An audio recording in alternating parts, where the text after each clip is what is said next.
C'est le Chat Podcast. Tous les jours, on capte les news. Les visages, les buzz, les secrets qui bougent. Du glamour, du vrai, du show.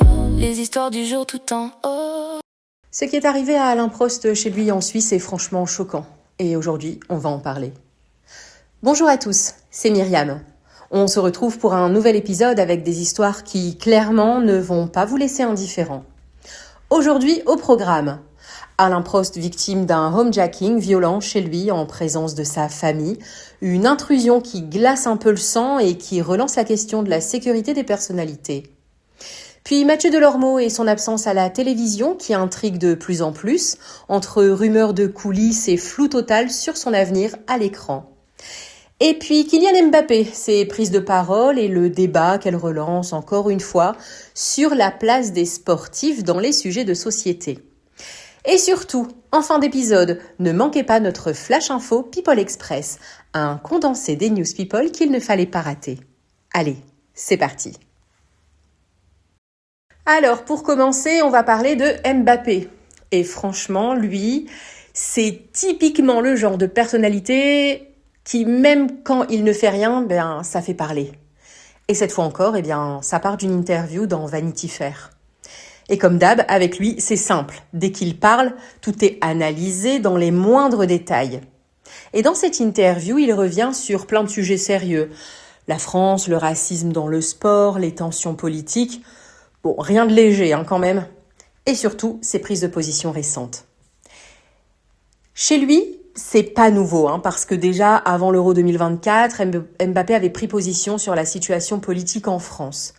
À ce moment-là, il avait qualifié la montée de l'extrême droite de catastrophique. Et ça, évidemment, ça avait déclenché une énorme vague de réactions.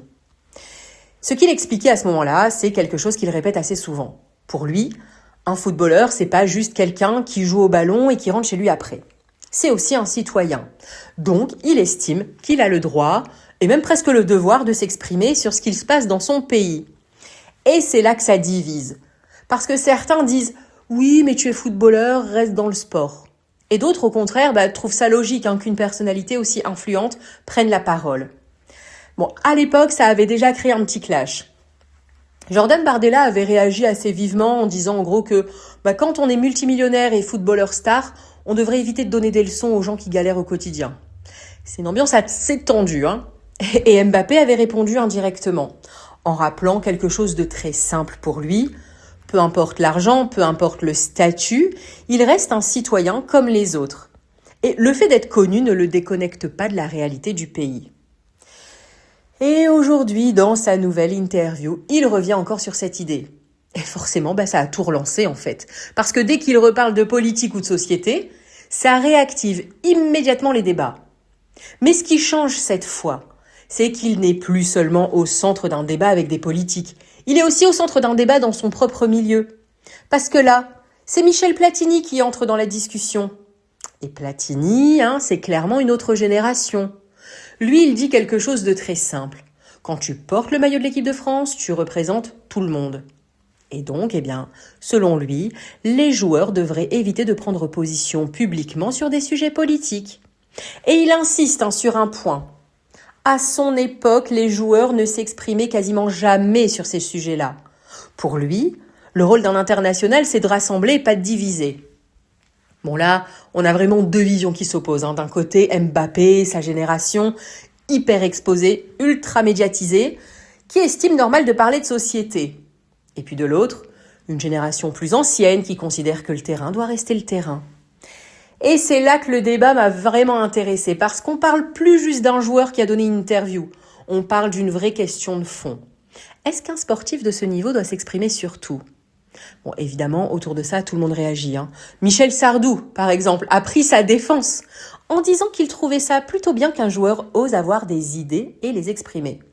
Donc même dans les personnalités publiques, on a des avis complètement opposés. Et puis au final, Mbappé se retrouve exactement au milieu de tout ça. À chaque prise de parole, ça déclenche une réaction politique, médiatique et même culturelle. Et puis aujourd'hui, c'est plus Mbappé qui donne son avis, c'est Mbappé qui déclenche un débat national à chaque phrase. Maintenant, on va parler d'un sujet qui a fait beaucoup réagir. Mathieu Delormeau. Ou plutôt, son absence de l'émission Tout beau tout neuf. Parce que depuis plusieurs semaines, les téléspectateurs se posent tous la même question. Mais où est-il passé ? Bon, au début, beaucoup ont pensé que c'était temporaire, genre une pause classique, peut-être liée à des projets perso. Notamment son livre Addiction, il a suffi d'une fois. Il était en pleine promo d'ailleurs. Bon, rien d'alarmant sur le papier. Sauf que très vite, les rumeurs ont commencé à circuler. Et là, on parle déjà d'un tout autre niveau. Selon plusieurs informations relayées dans les médias, il se serait passé un incident en coulisses pendant un tournage. Apparemment, tout serait parti d'un retard. Un assistant de production lui aurait fait une remarque à ce sujet, et c'est là que l'ambiance aurait complètement changé. Selon les récits qui circulent, Mathieu Delormeau aurait très mal pris la remarque, et la situation aurait dégénéré assez rapidement. D'abord verbalement, puis beaucoup plus tendue. À tel point que certains parlent d'une altercation sérieuse en plateau, avec même intervention de la sécurité, et même un escortage hors des locaux. Et depuis cet épisode, silence radio. Il ne serait plus présent sur le plateau. Son retour reste complètement flou pour le moment d'ailleurs. Et ce qui est fou, c'est que la production, elle, n'a vraiment pas communiqué officiellement. Donc, forcément, ça laisse encore plus de place aux interrogations. Et puis bien sûr, sur les réseaux sociaux, ça s'emballe. Certains pensent qu'il va revenir et d'autres disent que c'est terminé pour lui dans l'émission. Et en même temps, je pense que personne ne sait vraiment. Et pourtant, Mathieu Delormeau, on le sait, c'est quelqu'un qui fait énormément parler à la télé. Il a toujours eu cette image de chroniqueur très cash, très spontané, parfois même un peu borderline. Mais aussi, quelqu'un qui a été très transparent sur ses difficultés personnelles. Il faut quand même le rappeler qu'il est revenu récemment sur les écrans après une longue période d'absence. Et son retour avait fait beaucoup parler. Parce qu'il avait très ouvertement parlé de ses addictions, de ses périodes compliquées, de ses combats personnels, et ça avait touché pas mal de gens.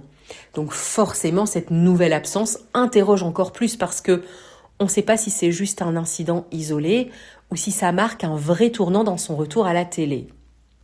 Et en parallèle, il continue quand même d'exister médiatiquement, notamment avec son livre, je vous disais, où il revient sur des moments très personnels de sa vie. Et récemment aussi, il a fait des interviews où il s'est livré sur des sujets beaucoup plus intimes. Il a notamment parlé de sa mère, de sa relation familiale et de ses regrets, avec des mots assez forts. Il expliquait qu'il lui avait fallu des années pour comprendre certaines choses et pour apaiser certaines blessures. Il a même évoqué un de ses grands rêves aujourd'hui, devenir père. Ce qui montre aussi une autre facette de lui, beaucoup plus fragile, beaucoup plus humaine. Donc on a un personnage qui est aussi entre deux images, le Mathieu Delormeau très TV, très chaud, très clash, et le Mathieu Delormeau beaucoup plus personnel, introspectif et en reconstruction. Et je pense que la vraie question aujourd'hui, c'est est-ce qu'il est juste en pause ou est-ce qu'on est en train d'assister à un vrai tournant dans sa carrière télé ? Pour l'instant, aucune réponse officielle, mais clairement, son absence ne passe pas inaperçue et dans le monde de la télé, le silence est souvent plus bruyant que les paroles. Et maintenant, on va parler d'un sujet beaucoup plus sérieux et assez glaçant. Alain Prost. Et ce qui lui est arrivé ces derniers jours a vraiment choqué pas mal de monde.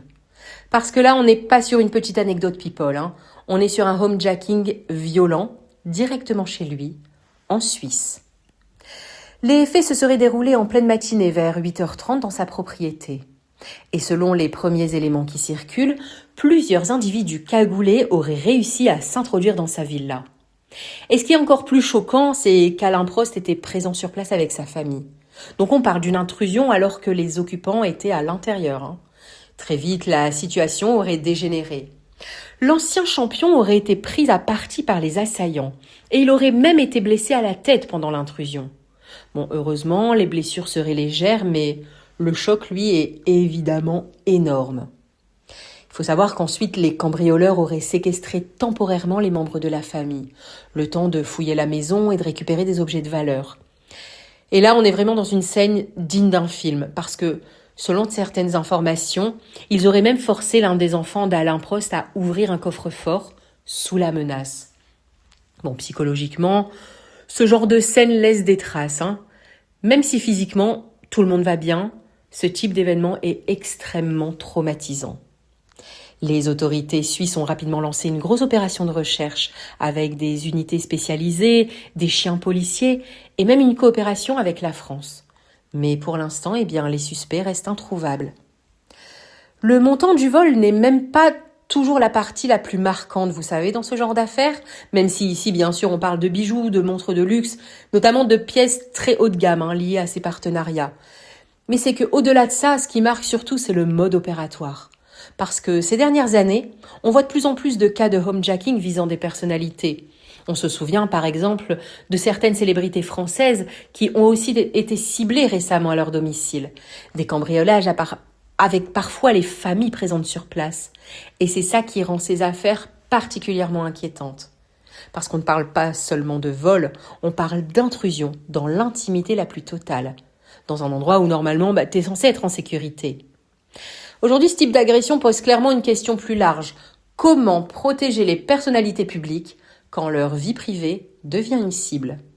En tout cas, pour Alain Prost et sa famille, l'essentiel est ailleurs maintenant. Récupérer, se remettre, essayer de tourner la page après un événement qui restera forcément marquant. Et on termine cet épisode avec votre séquence People Express, un condensé des News People qu'il ne fallait surtout pas louper. Alors, première info, et franchement, celle-là, elle est assez inattendue. On va parler de la famille Griezmann, mais pas directement d'Antoine cette fois. C'est le père, Alain Griezmann, qui vient de vivre un moment très symbolique. Il a été élu maire de Mâcon, et il a même célébré son tout premier mariage. Et visiblement, c'était un moment très fort pour lui. Il a partagé une photo sur les réseaux en expliquant que c'était une grande émotion et une nouvelle responsabilité. Et franchement, on ne pense pas toujours à ce genre de trajectoire quand on parle de famille de sportifs. Deuxième info maintenant avec une ambiance complètement différente. Aya Nakamura. Vous le savez tous, ce week-end, elle était en plein show. Et en même temps, il se passait quelque chose d'énorme dans le foot. Le PSG remportait la Ligue des Champions. Et elle a appris la nouvelle en direct sur scène. Résultat, grosse ambiance avec le public, elle célèbre le moment avec ses fans. Mais le moment le plus inattendu de la soirée, c'était sa maman. Sa mère est montée sur scène et elle a commencé un petit discours improvisé de remerciements assez inattendu en citant un peu tout le monde. Aya Nakamura, elle était entre le rire et la gêne, clairement surprise. Et ça a donné une scène assez drôle et très humaine en fait. Le genre de moment un peu chaotique, mais attachant, comme on aime dans les concerts live. D'ailleurs, cette petite séquence est à retrouver sur Instagram, Célèbre Chat Podcast. Et puis, dernière info du jour, Kev Adams. Lui, il tente un move assez intéressant. Il vise clairement l'international. Selon plusieurs infos, il a participé aux auditions de America's Got Talent, l'émission culte américaine. Bah ouais, Kev Adams va se retrouver face au jury américain avec les buzzers rouges et tout le système de l'émission. C'est un vrai pari pour lui parce que c'est un tout autre public, une autre langue, une autre énergie. Moi, je vous dis, je suis assez curieuse de voir ça. Clairement, il essaie de franchir un cap dans sa carrière.